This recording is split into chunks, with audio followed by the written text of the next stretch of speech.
बिस्मिल्लाहिर्रहमानिर्रहीम। सूरतुल हुजुरात आयत नंबर 4। इन्नल्लज़ीना युनादूनका मिन वराइल हुजुराति अक्सरुहुम ला यअक़िलून। बेशक वो लोग जो आवाज़ देते हैं आपको हुजरों के बाहर से, अक्सर इनके अकल नहीं रखते। ये सूरत जो है इसी आयत में हुजुरात का जो ज़िक्र है इसी से इसका नाम है। जैसे सूरतों के नाम जो होते हैं अलामत के तौर पे होते हैं। हुजरात जो है वो हुजरे की जमा है। अज़वाज मुतरात के हुजरात थे और तमाम अज़वाज के अलग अलग हुजरे थे। इब्न साद ताला फरमाते हैं कि ये हुजरात खजूर की शाखों से बने हुए थे और इनकी दरवाज़ों पर मोटे ऊन के पर्दे पड़े हुए थे। और इमाम बुखारी लिखते हैं कि मैंने इन हुजरात की ज़ियारत की है, यानी उनके ज़माने तक ये मौजूद थे। और मेरा गुमान है कि हुजरे के दरवाज़े से लेकर सक़फ़ बैत तक 6 से 7 हाथ होगा और 10 हाथ छत की ऊंचाई होगी। यानी छोटे छोटे हुजरे थे, कोई लग्जरी कमरे नहीं थे। हदीस मुबारक में क्या आता है कि जब तहज्जुद की नमाज़ में आप सल्लल्लाहु अलैहि वसल्लम सजदे में जाने लगते थे तो हज़रत आयशा रज़ियल्लाहु अन्हा को हाथ लगाते थे, यानी वो सो रही होती थी, उनको पाँव हिलाते थे तो वो अपने पाँव समेटती थी तो आप सल्लल्लाहु अलैहि वसल्लम सजदा करते थे। यानी इतनी भी जगह नहीं थी कि एक बंदा लेटाएगा तो उसके बाद दूसरा बंदा आराम से ईजीली होके बहुत नमाज़ पढ़ता कर सके। तो छोटे छोटे कमरे थे। ये हुजरात वलीद बिन अब्दुल मलिक की हुकूमत में मस्जिद नबवी में शामिल कर दिए गए। और जिस दिन ये कमरे मस्जिद नबवी में शामिल हुए तो उस दिन मदीना में एक गिरियो बुका तारी थी। उनके लिए बहुत भारी दिन था कि अज़वाज मुतरात घर इसके बाद उनको नहीं दिखेंगे। आज भी हम जाते हैं ना तो दिल में आता है कि कौन कहाँ रहता होगा, कुछ अंदाज़ा करें। तो यहाँ इस आयत में इन हुजरात के हवाले से ज़िक्र आ रहा है कि जो लोग बाहर से खड़े होकर ज़ोर ज़ोर से पुकारते हैं आप सल्लल्लाहु अलैहि वसल्लम को, उनमें से अक्सर जो है वो अकल नहीं रखते। दरअसल यहाँ पे एक ख़ास वाक़े का इशारा है। बनु तमीम के एक वफ़द मदीना आया जिसमें 70 से 80 लोग थे और दोपहर का वक्त था। आप सल्लल्लाहु अलैहि वसल्लम कैलुला फरमा रहे थे और इन्होंने आप सल्लल्लाहु अलैहि वसल्लम की बाहर आमद तक इंतज़ार को अपनी शान के ख़िलाफ़ समझा। तो वो हुजरात के बाहर जाकर या मोहम्मद उखरिज अलैना, कि ए मोहम्मद हमारे पार बाहर आएँ। और वो ये जानते नहीं थे कि आप सल्लल्लाहु अलैहि वसल्लम कौन से हुजरे में हैं, तो फिर हर हुजरे के पास जाकर इसी तरह पुकारते। जबकि सहाबा किराम तआला अजमईन जो थे ना, आप सल्लल्लाहु अलैहि वसल्लम को नाम लेकर नहीं पुकारा करते थे, बल्कि या रसूलुल्लाह सल्लल्लाहु अलैहि वसल्लम के अलक़ाबात से पुकारते थे। तो इसमें आता है कि जब आप सल्लल्लाहु अलैहि वसल्लम बाहर आए तो कहने लगे, ए मोहम्मद देखो हम कौन आए हैं। तो असल में बुद्धू किस्म के लोग थे और बहुत ही फ़ख्र व गुरूर भरा पड़ा था इन्हें अपने कबीले के हवाले से। कहने लगे अगर हम किसी की मदह करें तो इसके लिए बहुत ही ज़ीनत की बात होती है, और अगर हम किसी की बुराई बयान करें तो इसके लिए मायूब बात है, और हम अरबों में सबसे ज़्यादा इज़्ज़त वाले हैं।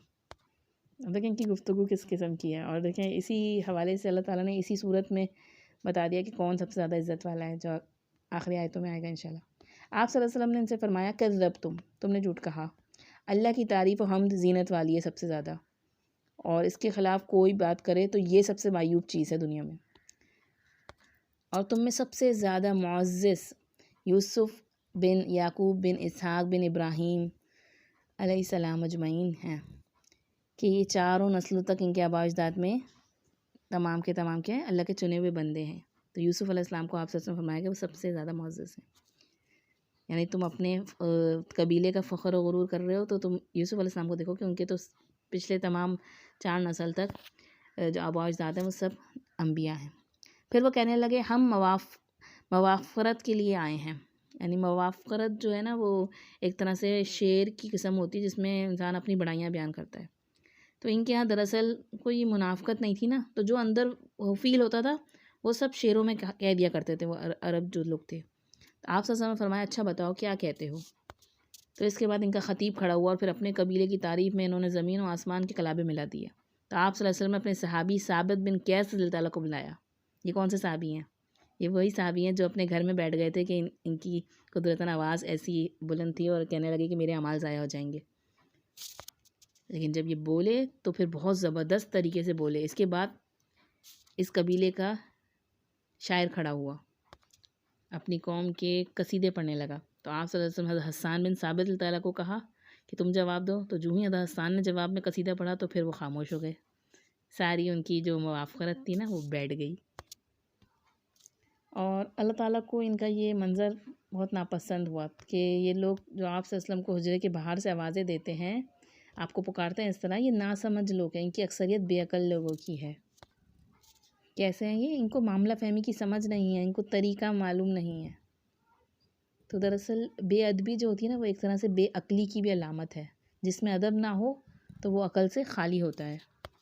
इनके अंदर इतनी अक़ल नहीं है कि आप सल्लल्लाहु अलैहि वसल्लम के मुक़ाम को पहचान कर आपका एहतराम करें।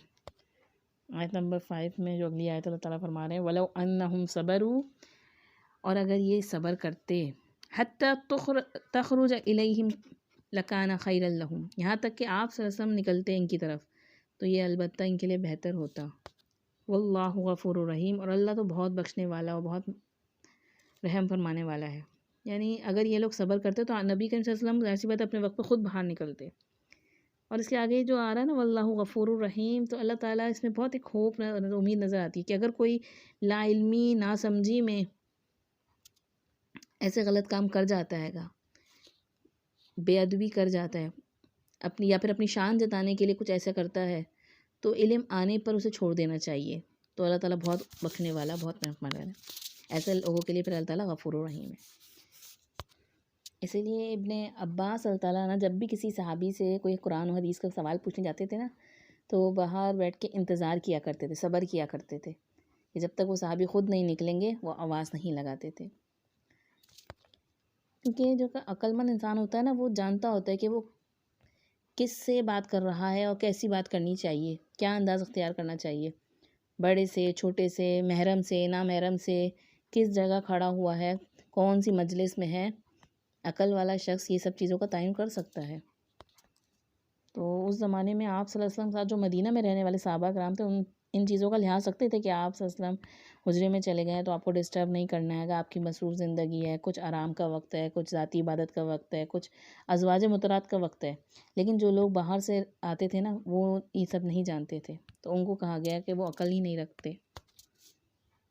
और सहाबा कराम ताला अजमईन का ये भी तरीका है कि जब वो किसी का दरवाज़ा खटखटाते तो वो नाखून से नॉक करते, पूरे हाथ से ज़ोर ज़ोर से धम धम धम बजाना, ये भी एक तरह की बेअदबी होने की अलामत है। ये सब तहज़ीब के ख़िलाफ़ आता है कि डेस्क बजाना। हमारे यहाँ ये पार्लियामेंट में बैठे लोगों को भी अदब नहीं सिखाया जाता हैगा। अल्लाह ताला यहाँ पे क्या फरमा रहे, वलौ अन्नहुम सबरू, और अगर वो सब्र करते तो ये उनके लिए बेहतर होता। यानी बेसब्री की अलामत है एक तरह की, कि इंसान ना सब्र नहीं कर रहा, कि बस फ़ौरी चाहिए, धड़ धड़ धड़ धड़ करके शोर मचाना शुरू हो जाए। इसके अलावा बनु तमीम के लोगों के बारे में आप सल्लल्लाहु अलैहि वसल्लम ने तारीफ़ भी फरमाई है। हज़रत अबू हुरैरा ताला की रिवायत में आता है कि बनु तमीम के लोग जो है ना, ये बनु इस्माइल की औलाद में से भी हैं, और इनके बारे में आता है कि ये दज्जाल के मामले में मेरी उम्मत में ये लोग सबसे ज़्यादा मुखालिफ साबित होंगे। कि थोड़े सख्त किस्म के लोग थे ना, तो आप सल्लल्लाहु अलैहि वसल्लम ने इनके हवाले से पेशेंगोई फरमाई और इनकी तारीफ़ भी की है। तो ऐसा नहीं होता कि किसी भी एक पार्टी में या शख्स में कोई एक ख़राबी हो तो उसकी वजह से उसकी सारी अच्छाइयों को भी नील कर दिया जाए, बल्कि जो ख़राबी है उस ख़राबी को पॉइंट आउट करके उसी की इस्लाह करनी चाहिए। और ये लोग जो उन्होंने आकर हरकत करी, तो ये रसूल पाक सल्लल्लाहु अलैहि वसल्लम को इससे तकलीफ़ होती थी कि बाहर से आने वाले लोग जो हैं अगर कुछ ऐसा करें, लेकिन अच्छे अखलाक की वजह से आप सल्लल्लाहु अलैहि वसल्लम कुछ नहीं कहते थे। लेकिन अल्लाह ताला ने हुक्म दिया कि ऐसा ना किया जाए आइंदा। ये एक तरह से आप सल्लल्लाहु अलैहि वसल्लम की शान के ख़िलाफ़ बात है। इस हवाले से इमाम राज़ी कहते हैं कि बड़े लोगों के साथ अदब अख्तियार करना ऐसा करने वालों को जो अल्लाह ताला बुलंद दर्जे तक पहुँचा देता है, दुनिया में भी और आखिरत में भी खैर की तरफ पहुँचा देता है। इसीलिए कहा जाता है ना, बाअदब बानसीब, दूसरों का अदब करने वालों के अपने दर्जे बुलंद होते हैं। तो हमें भी इस हवाले से इस चीज़ को भी आज के दौर में याद रखना चाहिए कि जो लोग भी दीन की खिदमत करते हैं, दीन का काम करते हैं, तो बाज़ दफ़ा लोग उनको अपनी ऐसी पब्लिक प्रॉपर्टी की तरह समझ लेते हैं कि बस वो 24/7 हर वक्त हाजिर रहें। कि अगर उनको कोई मैसेज किया हैगा, वो जवाब नहीं आ रहा सामने से, तो फ़ौरन कॉलें करने लगते हैं। उनकी भी अपनी कोई प्राइवेट लाइफ होती हैगी, पर्सनल इंटरेस्ट होते हैं। ऐसा नहीं है कि आपका अगर मैसेज सीन भी हो गया तो कि फ़ौरी तौर पे उसका जवाब दिया जा सके। तो इस हवाले से इस आयत को याद रखना चाहिए, वलौ अन्नहुम सबरू हत्ता तखरुज इलैहिम लकाना खैरल लहुम। और अगर ये कि वो सब्र करते यहाँ तक कि वो ख़ुद निकलते आप सल्लल्लाहु अलैहि वसल्लम की तरफ, तो अलबत्ता उनके लिए बेहतर होता। तो बाज़ जगह पे अगर आपको ने कहीं ऐसी जगह पे अपना सवाल भेजा है या कोई काम है आपको ऐसा, तो उसके बाद आप अपना पर्पस बताने के बाद कुछ सब्र कीजिए। इंशाल्लाह ताला जब दूसरे को टाइम मिलेगा तो वो आपको उसका रिप्लाई भी देगा। और ये फिर इंसान की अक्लमंद होने की निशानी है। जो बेअक्ल होता हैगा फिर वो बेअदब भी हो जाता है और वो शख्स फिर बेसब्रा भी हो जाता हैगा। तो ये सब चीज़ें किससे ताल्लुक़ रखती हैंगी, ये हमारे दिल से ताल्लुक़ रखती हैं। और हम पिछली आयतें पढ़ के आएंगे कि ऐसे लोगों के दिलों को फिर अल्लाह ताला तकवा के लिए चुन लेता है।